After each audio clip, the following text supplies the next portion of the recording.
Hey Hotties, how you healing? How you feeling? I'm Zenzie, and this is Hotties Heal.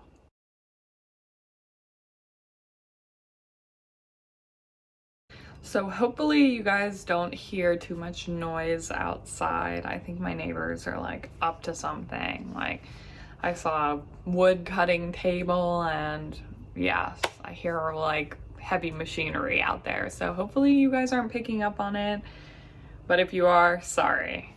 I need to film today, and this is what we're working with.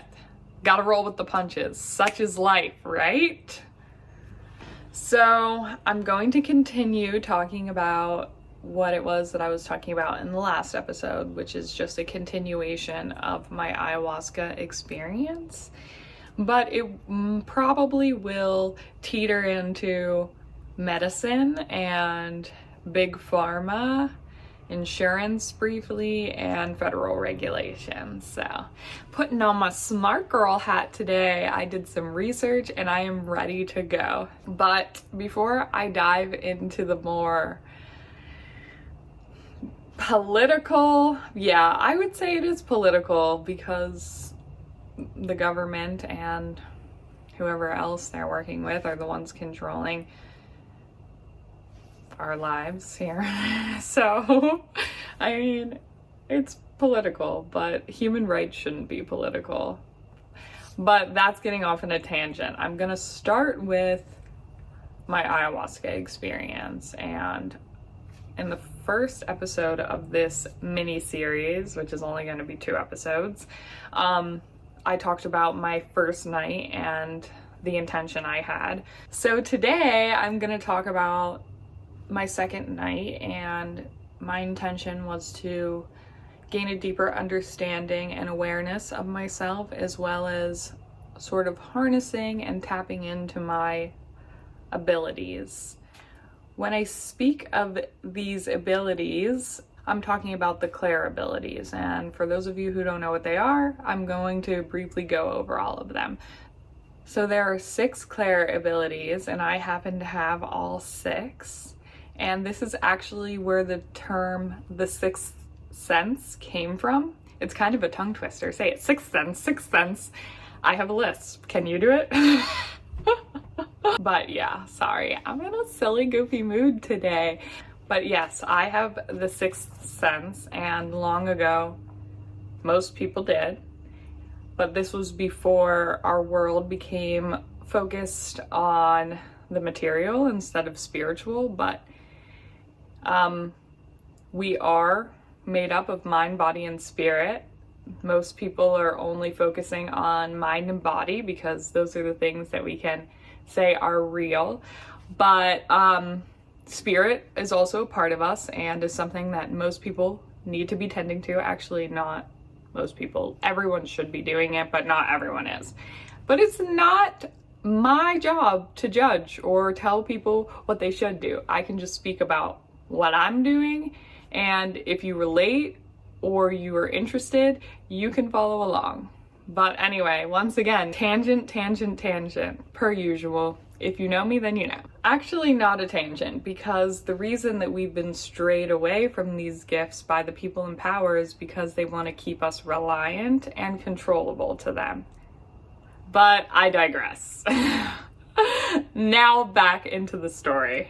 So the 6 clairs are claircognizance, which is clear feeling. Clairaudience is clear hearing. Clairvoyance is clear seeing. Clairaudience, which I'm not quite sure I'm saying that right. I've never actually heard anyone speak of it. I've only read of this. So if you know how to say it and I'm saying it wrong, oh well.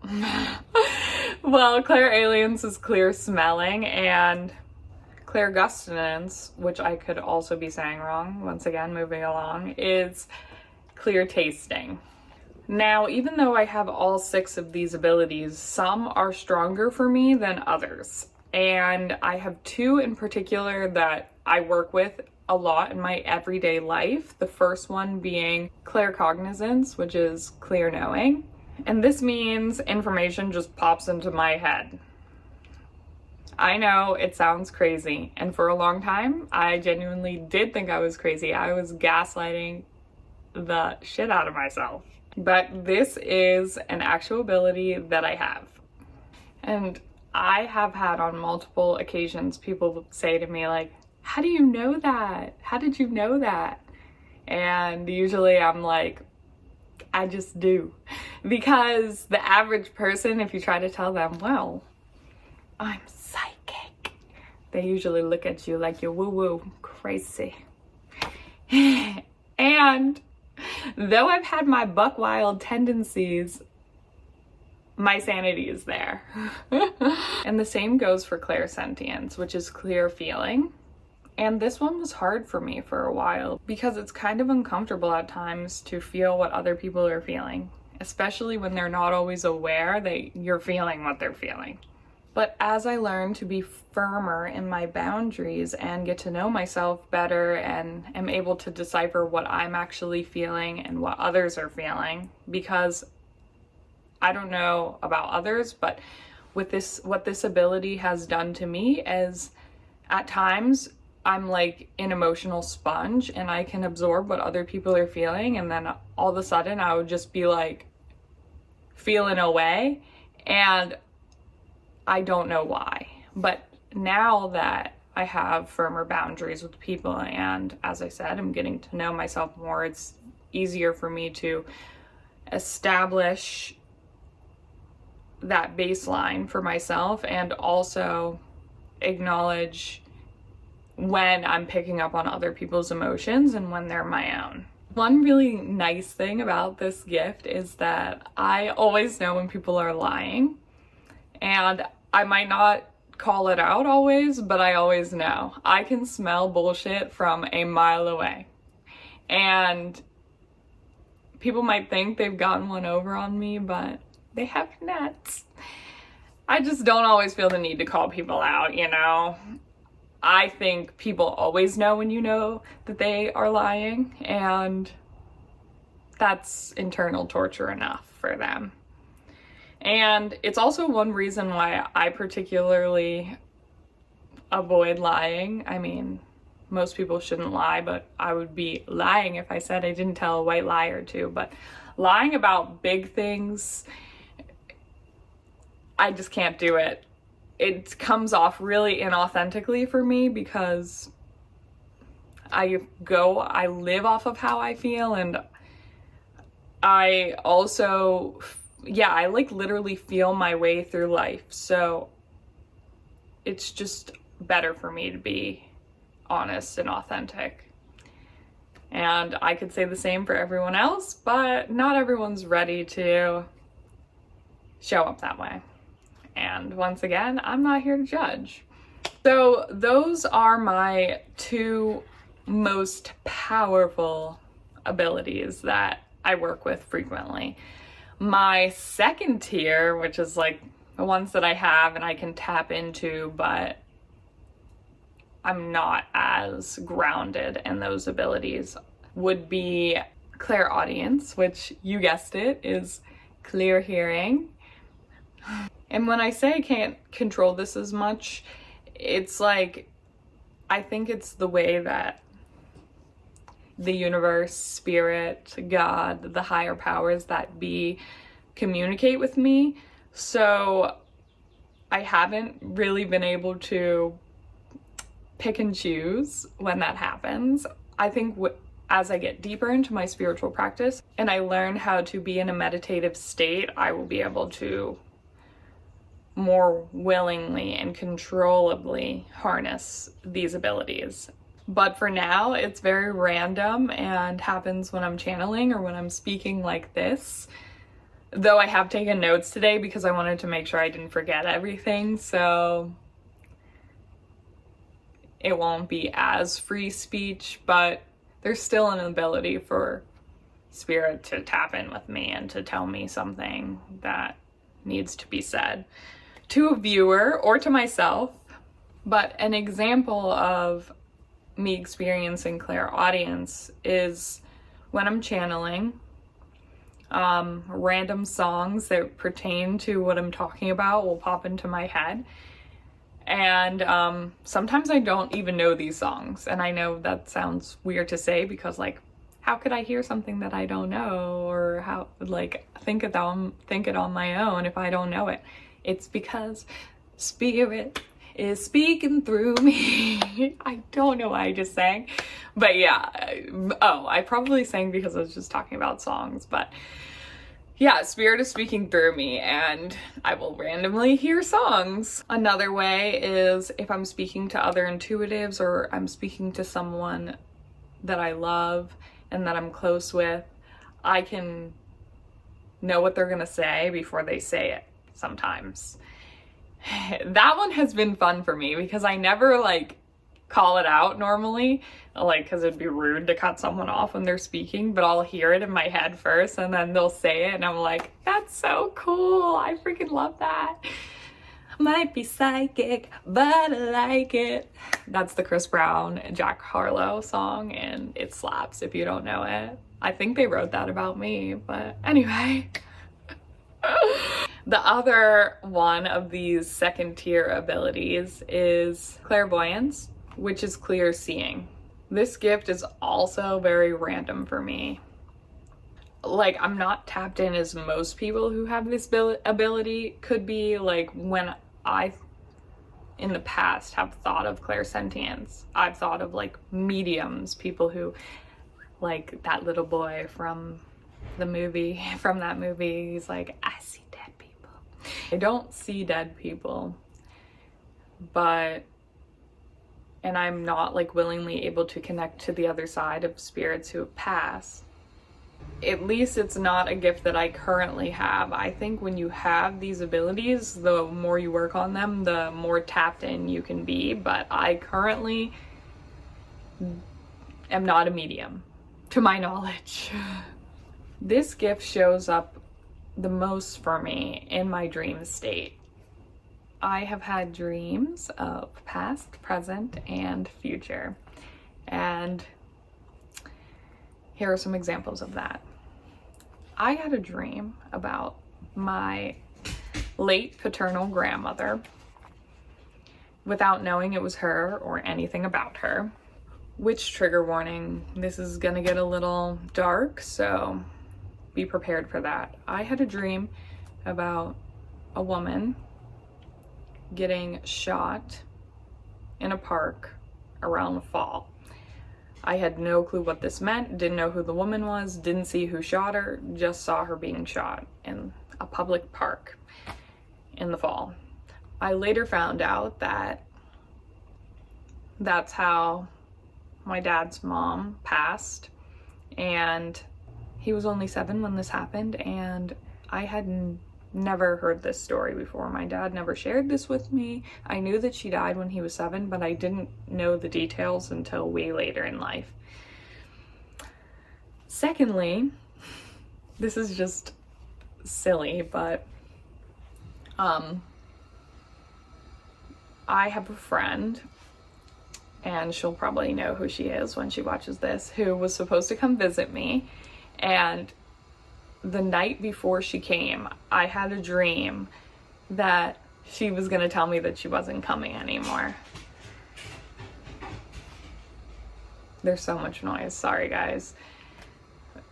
And she told me that she wasn't coming anymore, so I texted her when I woke up in the morning and I was like, are you coming? Because I had a dream that you weren't. And then she told me she was no longer coming. Tee-hee.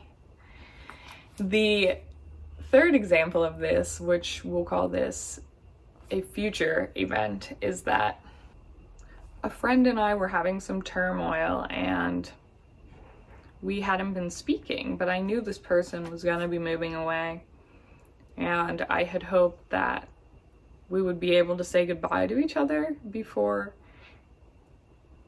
they moved. And I had a dream that this person came to me in my dream and told me they were sorry and they had to leave and that they were going.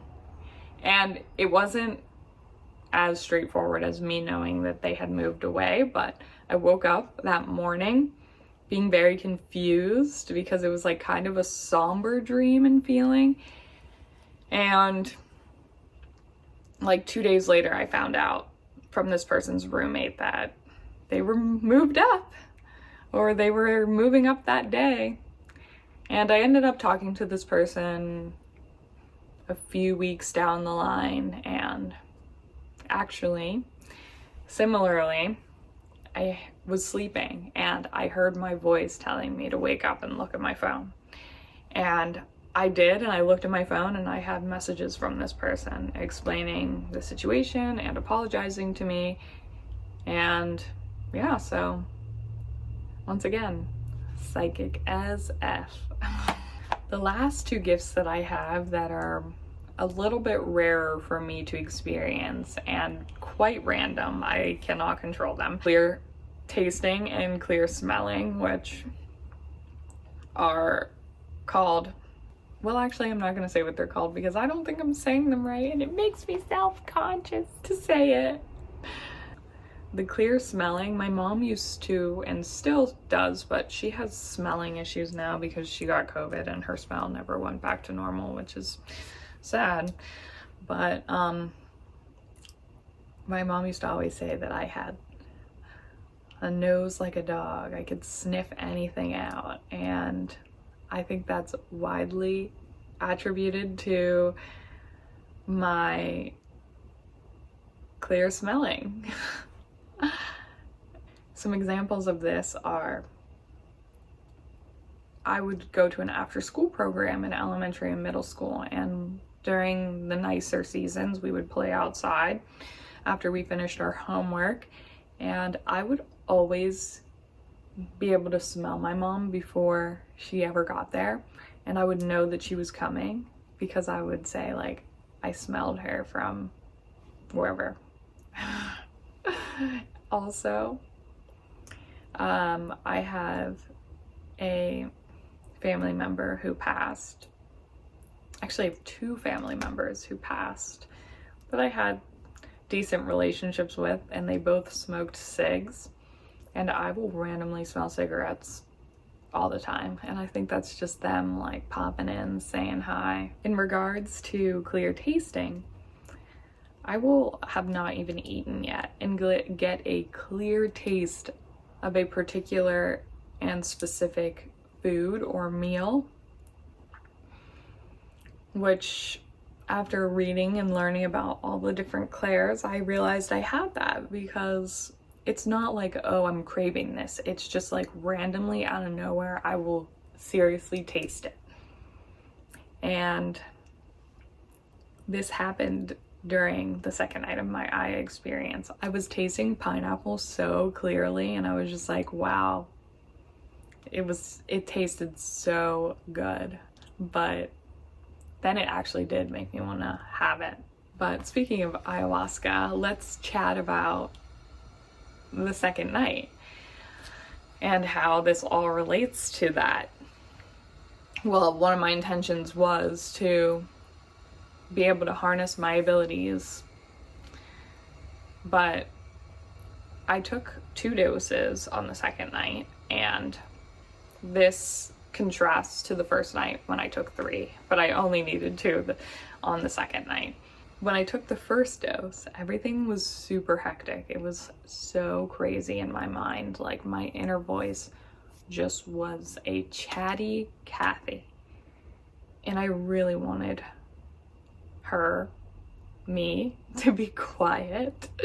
It wasn't even always helpful talking. It was just like random chatter, or at least I had thought at the time. But I realized towards the end of this second night, and also as I've sat with the after effects of the medicine, that she was showing me that in the past I was always putting the needs and feelings of others before my own. And a lot of the reason why my gifts were out of balance is because I was allowing outside energy and forces to rule me. But I'm always able to gain control when I check in with myself and turn inward, asking and figuring out how I can best support myself and be more aligned with my gifts.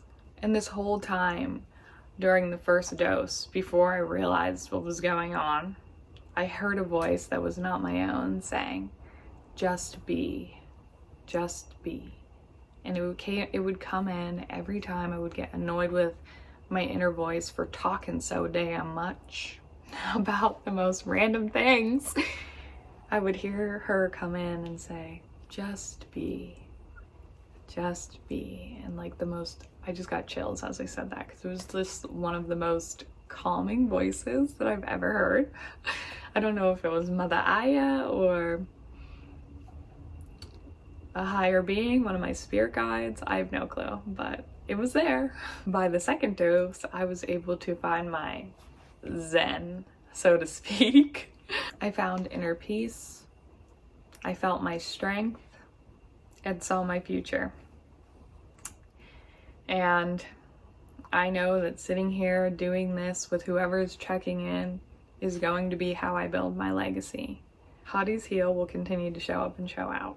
As long as you're here with me, I'm going to continue to do this. And I genuinely mean it when I say I care, and I'm here to provide a voice to the voiceless.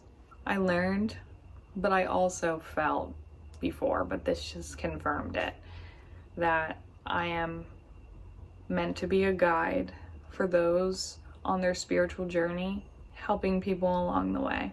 After that, I really relaxed and calmed down. I was just in a meditative state. And that's when my late paternal grandmother came to visit me. Same woman from the dream. She told me that she's so proud of me and that she's been with me my whole life, guiding me, and she's one of my angels. Then her sister also came. She didn't say much, but she had her sig. And I did have a relationship with her and know her, as I mentioned briefly. She just wanted to say hi. It was quite beautiful. After that, I literally fell asleep for the rest of the ceremony.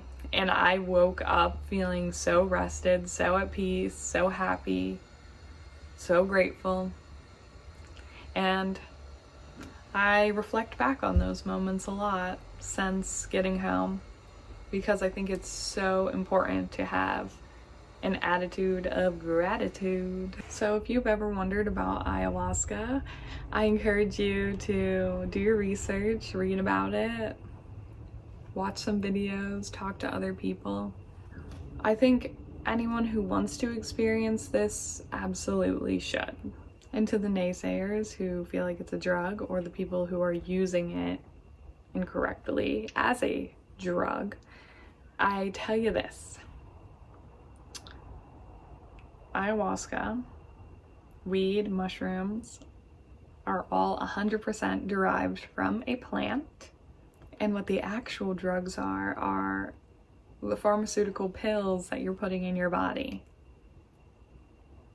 So if you're still not convinced, let me impart some knowledge on you, which is public and can easily be found if you just sit down and look it up. But let me just sprinkle in some statistics. The US of A takes up 87% of the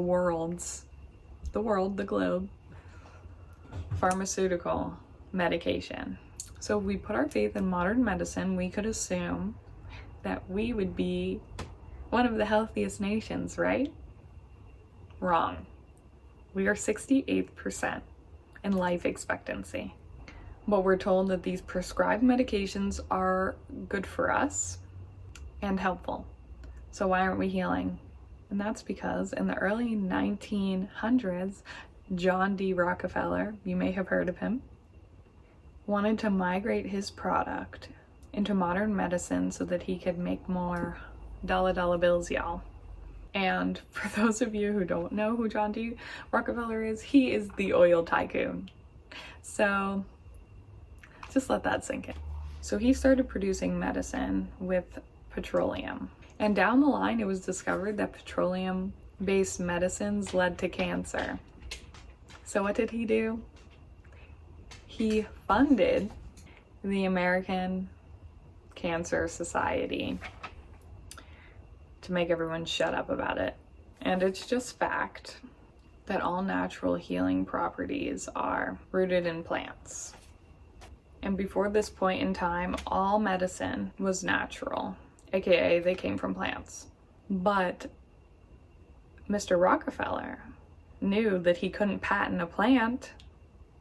So this same guy, who, I cannot stress this enough, is not a doctor, eradicated all forms of natural medicine. He distributed money to universities so that he could control the narrative and force them to teach his curriculum, to label natural healing as unscientific, which is absolutely insane because plants are nature and nature is science.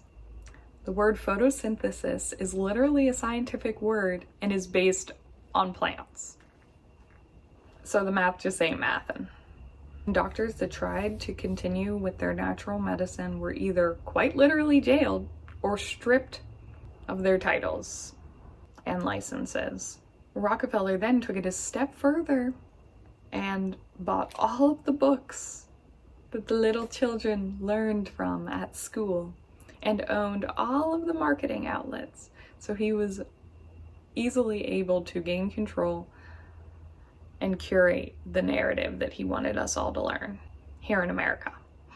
And the original medicine, which before Rockefeller was the medicine of humanity and had been for over hundreds of thousands of years, well, hundreds of thousands, no, but thousands of years, was now considered taboo and alternative medicine. And this is how we see that Big Pharma came to be. Big Pharma is first and foremost a business. And this business was created to keep people sick, indebted, and dependent on a system that doesn't actually want them to succeed and get better. They just want your money and to control you. And to the pro-med people, I'm not saying all medicine is bad. I'm just saying the ruling force is very evil. I acknowledge that at least antibiotics, which I've spoke to my mom about, who is a medical professional, are necessary in times when our bodies need to fight off unwanted bacteria and diseases. But the majority of these medicines that are helping with your cancer and your lungs and your kidney failure are actually just poisoning you further and keeping you sick so that you can keep going to the hospitals and keep giving their money. Big Pharma, insurance, and federal regulation are all a ploy to make money and don't actually care about the people who are relying on these things. So I know that was kind of a heavier topic and I don't want to leave it that way, so I will say, if you're watching this, then you're probably doing the work to be more aware and to take care of yourself better. These aren't things that we need to be afraid of, they're just things that we need to be aware of so that we can learn to rely on ourselves to know what's right for our mind, body, and spirit. But I would like to talk deeper on Mr. John D. Rockefeller because he's actually quite a sick, twisted man, and I've been doing a lot of research on him, and I have more to speak about on this topic. So if you want to know more about what our government and the US was built on, I'll probably dig into that more in a future episode, maybe the next one. Let me know what you guys think. As always, hotties, thank you for tuning in. And if you haven't already, hit that like and subscribe button so you won't miss an episode with me. If you want to connect with my energy further, you can follow me on Instagram or you can email me at HottiesHeal@gmail.com. I provide esoteric experience in person or online. If you are interested, hit me up. I would love to connect with you. If not, and this is where you leave me, once again, thank you for tuning in. Love you all. See you next time.